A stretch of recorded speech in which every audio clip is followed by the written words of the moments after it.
Hello, you wonderful people, and welcome to another episode of Natsu Comic Book. This being a show where we talk about TV shows that are adaptations of comic books. For today's episode, I'm going to talk about OnePunch-Man Season 2, Episode 2. A lot of really interesting things went down in this episode, so let's break it down. First and foremost, wasn't expecting to immediately get the answer. I threw it out there rhetorically, like, I wonder will I ever get the answer? I was like, maybe I won't. Of the actual numbers of the groups, and literally top of the next episode, they give me the answer. So it's 390 heroes in C class, 101 in B, something like that, and I think it's 38 in A, and then we're still at 17 for S, interestingly enough. Because I was like, I could have sworn like Saitama was like in the mid 380s, so I'm wondering, does that mean there are a few more heroes that have joined in that time frame since he first popped up? Or was he actually a little higher? Was he not completely at the bottom? Or maybe by the time we caught up with him, he did move up a couple spaces in like those episodes around the time he joined, so maybe that's what that is. But either way, just funny getting that answer immediately. But what's his name? Sitch, who's kind of like the main guy, like running the whole operations. And a lot of the villains are laughing at the thing, not thinking much of it. It's like, oh, they want to join us and stuff like that. And even the heroes were blindsided by this announcement. Like, are we really going to join these villains? They look down upon the villains look down at the heroes, especially when Garo shows up, kind of knowing what the situation is. And Garo, obviously he was name dropped last season. I figured that's who he was, but he's also in the intro, but he's Bang's disciple we learned about last season. He's the one that attacked the dojo, and Bang said he sent him, away, but it seems like he's back.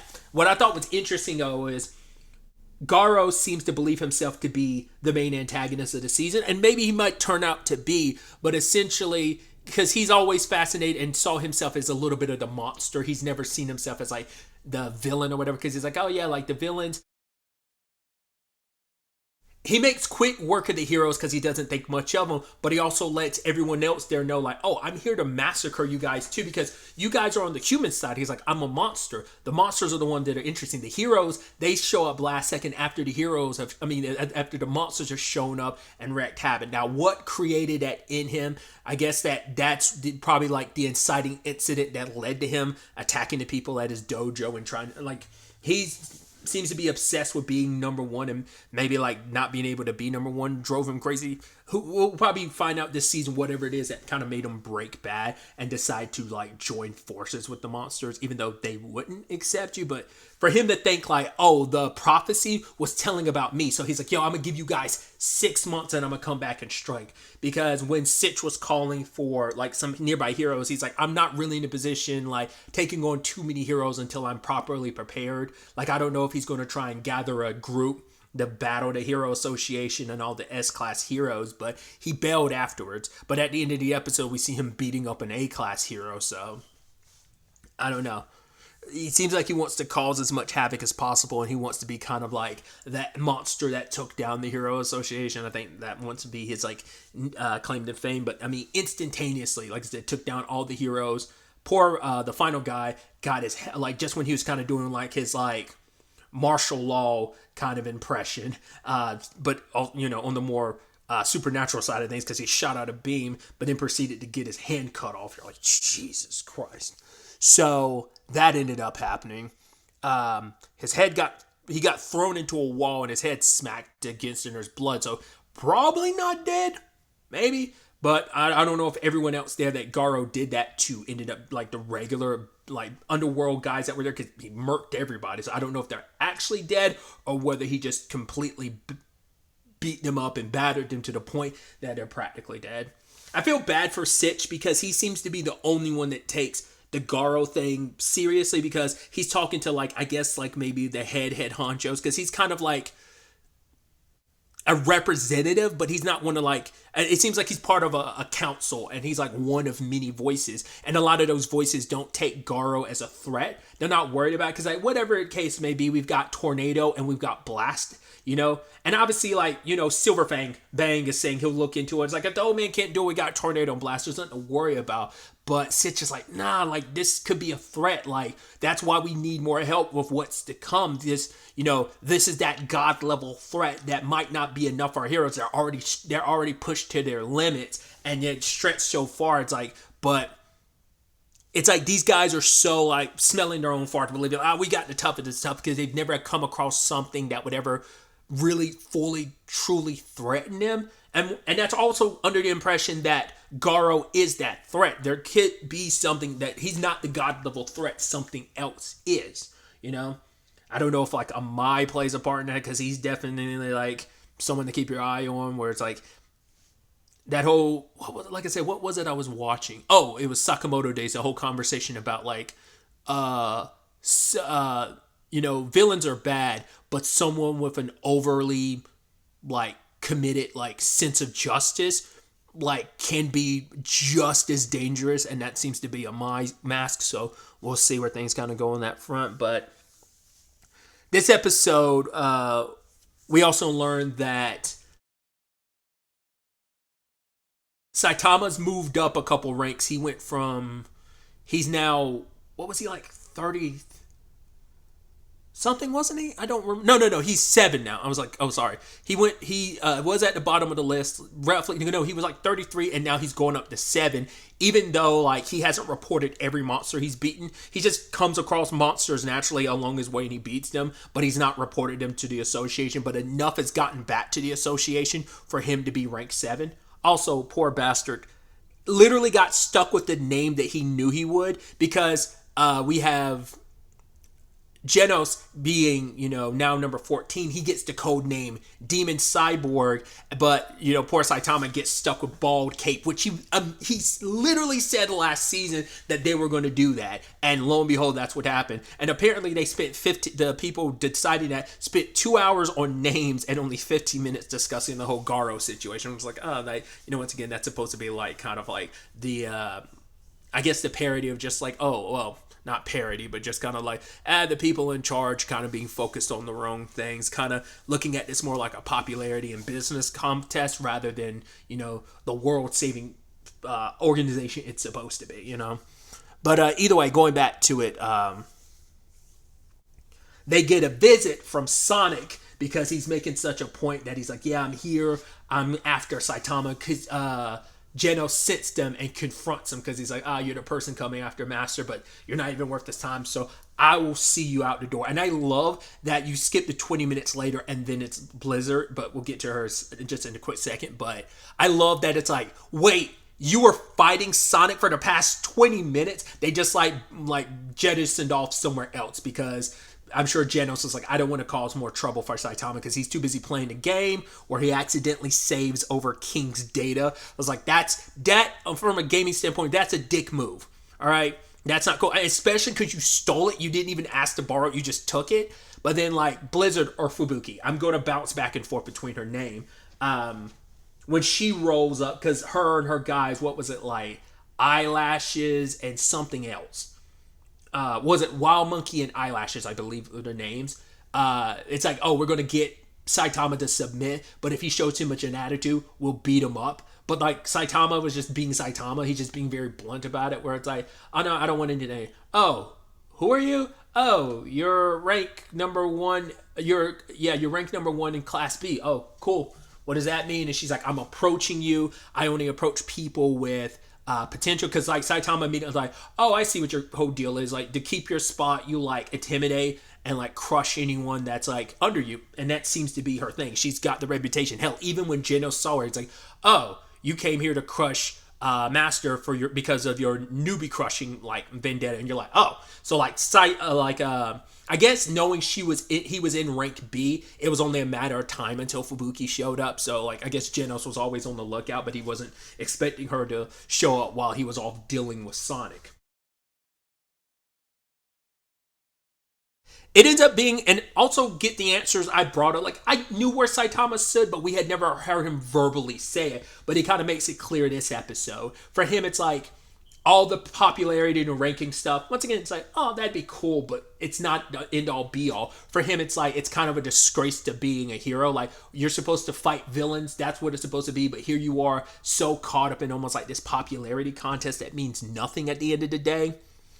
I mean, he still was kind of like, wait, you actually have a fan club? Seriously? Once again, Genos is super popular on, both, the S class of it all, but also just, being a handsome cyborg helps out a lot. But like, he reminds Fubuki, like, I'm not in this for any prestige or anything like that. A hero just does the hero thing. That's what it should be about. Like, that's why he's like, I don't like. We've never clearly gotten his perspective on, like, the association part of the heroism. Like, he never cared about it, but it kind of be recognized as a hero, because it's like, if he doesn't play the game to some extent, he can't really be recognized as a hero, because he'll continuously be mistaken as a bad guy. That's his only reason for it. It's not like the accolades of it all. He's like, oh, I'll probably move up to A rank when he find out she's B rank. In fact, he's like, sorry, B class. I keep doing that. Sorry. He's like, I'll move up to A class, and you're rank 1 in B class, so it's like, yeah, why don't you move up to A? But she stays where she is because it and it's something that's come up with other heroes too. It's a comfortability thing where it's like, you stay where you stay. Not always comfortability. Sometimes you stay where you stay because you think that's as far as you can go. Whether it's like Moomin Rider and C class, or in Blizzard / Fubuki's case of being the top of B. Because I figured there was more to her reason for doing what she does, because she's trying to amass power, because she says, like, there's factions, but I was like, we haven't really seen any factions. It seems to be mainly a thing in B. Maybe it's a thing in A, but we haven't seen enough of A to really know. But they seem separated enough. S's seem to definitely be go their own speed, their own way. So it doesn't seem like there's a whole lot of collaboration amongst the heroes. Like, sure, they'll join forces from time to time, but it doesn't seem like Fubuki seems to have her own squad, but I don't know if that's something super unique to her. It seems like it at the very least. She's trying to gather as much power under her belt because she's scared of someone coming in and snatching her spot from her. And it makes sense because she's never been like the one that was kind of revered as like the strongest or the smartest or the best. All those accolades go to her sister Tornado, which makes a lot of sense. Because I was like, oh, you're an ESP. I was like, oh, that's fascinating. It's like, oh yeah, what are the chances Tornado's one too? It's like, well, it's because they're siblings. Once again, another one property where it's like there is a similar thing between Ritsu and Mob in Mob Psycho 100.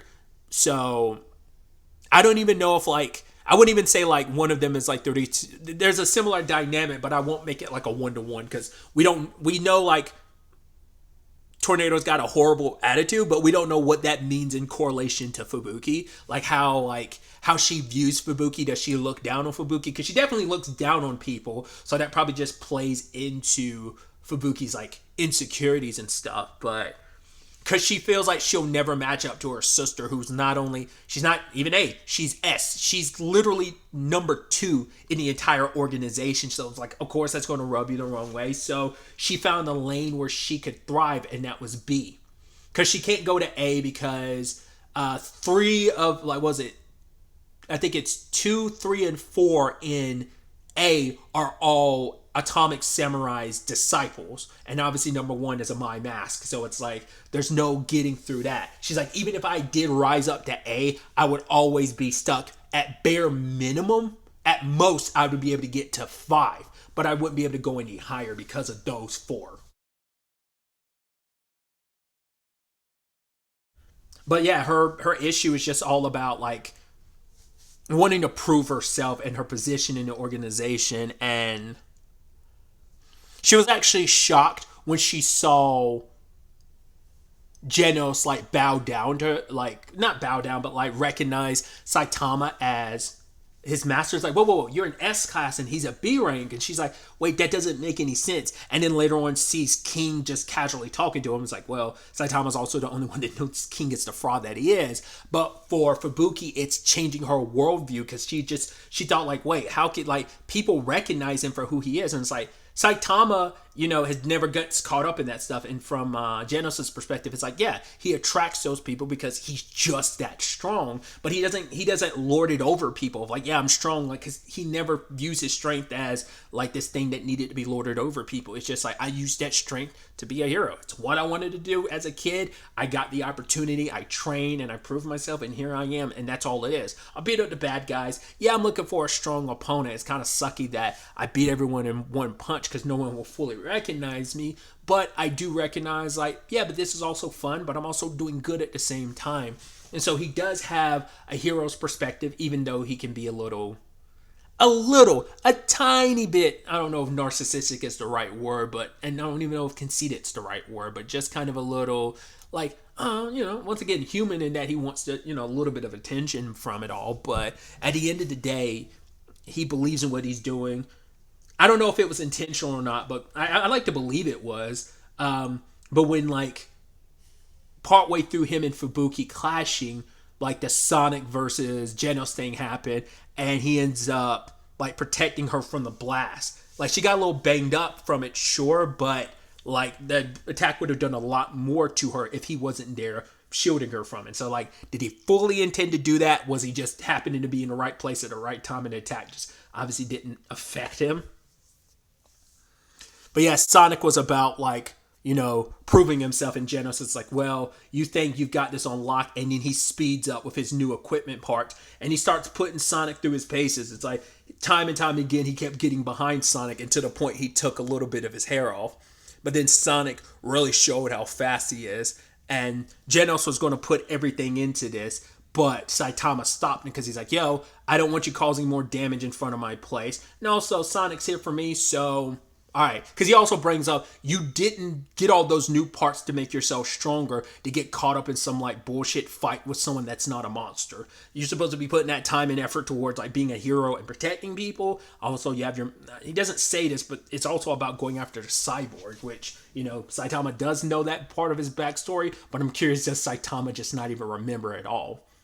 But either way, like, Sonic's like, cool, I came up with a new technique. It's like a tenfold, like, speed after image technique. And what does Saitama do? He's like, all right, serious, swishing back and forth. And basically, he dashes back and forth at such speed, and he just walks past Sonic and beats him. He's like, yeah, I was just trying to walk past you, and I won.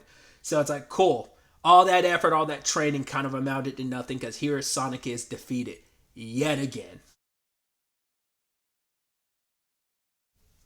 Then we also, like I said, the Garo of it all. Oh, and there's also the a Mind Mask where we see him taking down a villain, and it's just kind of like, yeah, my duty as a hero, yada yada, so on and so forth. Seems like he's back to the short hair because they did that for a little bit in season 1 while he was promoting, and then like he went back to the long hair later. So I don't know if that was like a animation mistake, or was that supposed to, or is that supposed to signify like maybe he wears a wig or something? But I'm like, now he's back to the short hair. I don't know if like him having short hair in that sequence when he was promoting stuff, because like the promotional material for him had the long hair too. So I'm like, I don't know if that's just like he constantly does that. Maybe there's something more to that. Maybe not. Maybe, like I say, it could have just been an issue of like, oh, he's not supposed to have short hair at this point in the story. Whatever the case may be, I'm interested to see where all of this ends up taking us, like I said, with the Garo of it all. And now that Fubuki's seen this side of Saitama, like, what does that mean for her going forward? Because it seems like she's trying to, like, she even suggests, like, oh, joining them, like, King and Genos. So I'm curious to see what that whole dynamic is like going forward, whether, like, she kind of inadvertently kind of starts serving Saitama, but like Saitama will not view it as that, but or maybe she's so like nah, I'm working with him, not for him, even though dynamic wise she technically would be. But I'm curious to see what this means going forward for this whole B rank and B class thing, but just in general how like the whole Fubuki of it all plays out this season. But really, that's all I wanted to talk about. So the next time we meet, be happy, be safe, live life to the fullest, and enjoy it. Good day and goodbye.